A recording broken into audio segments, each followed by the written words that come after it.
नमस्कार। Hindustan Unilever HUL में एक बड़ी खबर आई है। प्रिया नायर कंपनी की नई CEO और मैनेजिंग डायरेक्टर बन रही हैं। आज हम इसी बदलाव और इसके असर पर थोड़ी गहराई से बात करेंगे। हमारे पास इस नियुक्ति से जुड़ी कई रिपोर्ट्स हैं और बाजार के जो जानकार हैं उनकी राय भी हैं। तो चलिए देखते हैं कि प्रिया नायर की इस नई भूमिका से HUL और भारतीय बिजनेस जगत के लिए क्या मायने निकलते हैं। सबसे पहले कुछ खास बातें। प्रिया नायर 1 अगस्त 2025 से जिम्मेदारी संभालेंगी। वो रोहित जावा की जगह लेंगी, जिनका कार्यकाल करीब 2 साल का रहा। और सबसे बड़ी बात यह है कि HUL के आप सोचिए 92 साल के इतिहास में वो पहली महिला हैं जो इस पद तक पहुंची हैं। सही कहा आपने। ये सिर्फ HUL के लिए ही नहीं बल्कि पूरे भारतीय कॉर्पोरेट जगत के लिए एक अहम पड़ाव है, जहां आज भी देखिए बड़े पदों पर महिलाओं की हिस्सेदारी करीब 20% के आसपास ही है। तो ये वाकई एक खास मौका है। हाँ बिल्कुल, और उनका अनुभव वो भी जबरदस्त है। यूनिलीवर के साथ 30 साल का लंबा सफर। 30 साल बहुत लंबा समय होता है जी। 1995 में मैनेजमेंट ट्रेनी से शुरुआत की, रिन और डफ जैसे जाने माने ब्रांड्स को संभाला। फिर होम केयर डिवीजन की हेड बनी और वहां उन्होंने मार्जिन में 570 बेसिस पॉइंट्स का शानदार सुधार किया। हाँ, 570 बेसिस पॉइंट्स, यानी मुनाफे में लगभग 5.5% की बढ़ोतरी। ये बहुत महत्वपूर्ण है। बिल्कुल। इसके बाद beauty and personal care division का नेतृत्व किया और हाल ही में वो ग्लोबल चीफ मार्केटिंग ऑफिसर और फिर Unilever beauty and wellbeing business की प्रेसिडेंट रही। और वो भी कोई छोटा मोटा बिजनेस नहीं, मतलब 20 से ज्यादा देशों में फैला हुआ करीब 13 अरब यूरो का कारोबार। हाँ, बहुत बड़ा स्केल है। तो उनका पिछला रिकॉर्ड वाकई मजबूत है।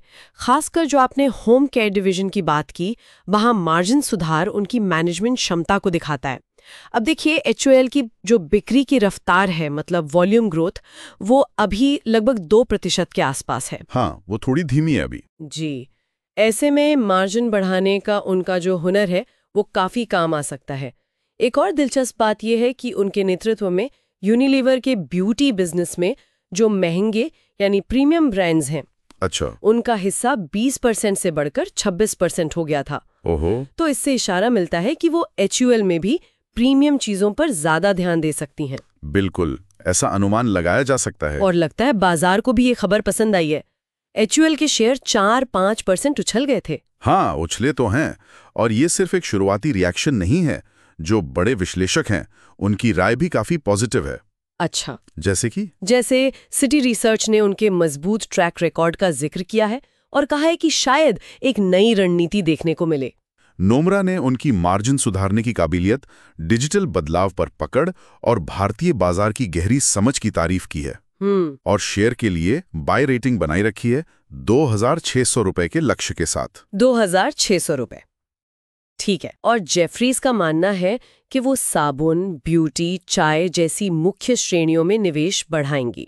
और हॉर्लिक्स जैसी कुछ ब्रांड्स जो थोड़ा पिछड़ रहे हैं। हाँ, हॉर्लिक्स की ग्रोथ थोड़ी रुकी हुई है जी, उन पर खास ध्यान देंगी। इन्वेस्टेक ने भी माना कि उनका मार्जिन और मार्केट शेयर बढ़ाने का पिछला रिकॉर्ड काफी अहमियत रखता है।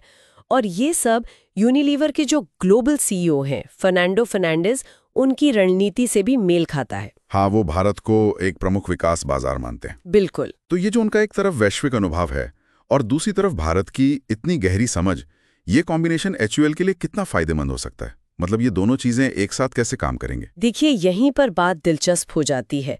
उनके पास दुनिया भर के जो नए आइडियाज हैं, ग्लोबल इनोवेशंस, उनको भारत की ज़रूरतों के हिसाब से ढालने की अच्छी काबिलियत हो सकती है। विश्लेषकों को लगता है कि वो HUL में डिजिटल बदलावों को और तेज करेंगी। डिजिटल तो आजकल बहुत जरूरी है। बिल्कुल। और साथ ही वितरण यानी डिस्ट्रीब्यूशन को मजबूत करेंगी, ताकि जो आजकल नए D2C ब्रांड्स आ गए हैं, हाँ, जो सीधे ऑनलाइन बेचते हैं जी, और जो छोटे स्थानीय कॉम्पिटिटर्स हैं, उनका बेहतर ढंग से मुकाबला किया जा सके। तो इन सब का निचोड़ क्या है? मतलब आगे किन चीजों पर नजर रखनी चाहिए निवेशकों को या बाजार को? ये सवाल हमें मुद्दे की जड़ तक ले जाता है। देखिए, असली चुनौती या कहें देखने वाली बात ये होगी कि क्या उनका मुख्य जोर मार्जिन बढ़ाने पर रहेगा, जैसा उन्होंने पहले कामयाबी से किया है, या फिर बिक्री की मात्रा यानी वॉल्यूम ग्रोथ बढ़ाने पर? बिल्कुल, ये एक बड़ा सवाल है। वो हॉर्लिक्स जैसे ब्रांड में नई जान कैसे डालेंगी? क्या हम डिजिटल दुनिया और इन्फ्लुएंसर मार्केटिंग का ज्यादा इस्तेमाल देखेंगे? आजकल ये बहुत चलता है। हाँ, इसकी उम्मीद तो की जा सकती है। और सबसे बड़ा सवाल, निवेशक उनके काम को कैसे देखेंगे? क्या HUL का शेयर अपनी ये बढ़त बनाए रख पाएगा? ये सब देखने वाली बातें होंगी। तो हमने समझा कि प्रिया नायर का HUL की कमान संभालना क्यों एक ऐतिहासिक पल है, उनका पिछला काम कितना प्रभावशाली रहा है और बाजार उनसे क्या उम्मीदें कर रहा है।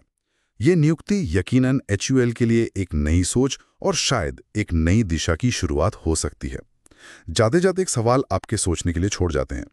एक ऐसी लीडर जिन्होंने मार्जिन सुधारने और प्रीमियम सेगमेंट बढ़ाने में अपनी काबिलियत साबित की है, क्या वो आज के बदलते ग्राहक और इस बढ़ते कंपटीशन के बीच HUL को फिर से शानदार ग्रोथ की पटरी पर ला पाएंगी? इस पे सोचने के लिए काफी कुछ है।